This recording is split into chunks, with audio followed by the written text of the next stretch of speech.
as primary election voting is underway in Montana, one important group of races is flying under the media radar. Contested Republican primaries for the state legislature. And as MTN's Mike Dennison reports, the outcome of these races essentially decides who's in charge at the 2021 legislature. There's little doubt that Republicans will remain in the majority at the legislature after the 2020 general election. But it's the primary election going on now that will determine which part of the GOP will be in control of that majority. The race that perhaps most typifies that ideological battle is Senate District 44 in the Bitterroot, between incumbent Republican representatives Nancy Balance and Teresa Manzella, both from Hamilton.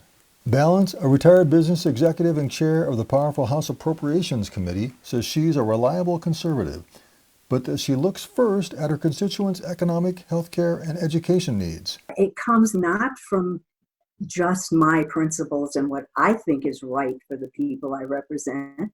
It comes from feedback from them. Manzella, however, says that last year, Balance started voting for programs that true conservatives oppose, such as expanded government health coverage for low-income Montanans, known as Medicaid expansion. I help our district and our state by limiting government. That's what my constituents sent me to the legislature to do.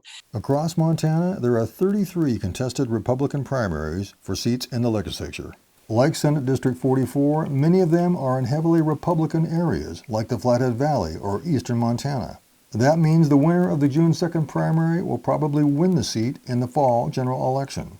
And many of these contests feature similar ideological fault lines in the campaign. Republican Representative Joel Crowder of Sidney says he too is being blasted for supporting Medicaid expansion, including in a letter to his local paper by Manzella. Another issue surfacing in many of these races, abortion. Opponents of Medicaid expansion say the program means more government funds spent on abortions. 1 in 6 abortions are covered by Medicaid expansion dollars. That's another very expensive proposition for taxpayers and people of faith that they're not comfortable with.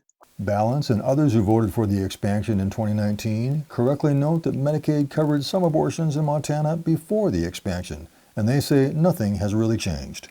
The more conservative Republicans also say they have good scores for following the Republican Party platform and leadership, while their opponents do not. Balance says she takes her cue from her constituents. There's not one person in my district that I've talked to who said, it's really important to me that you bring home a good scorecard. They are concerned about their families, they're concerned about their jobs, and that has always been my focus and will continue to be.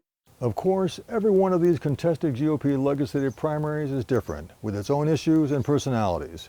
But make no mistake, the winners of these primaries will have great influence over what ultimately happens at the 2021 session.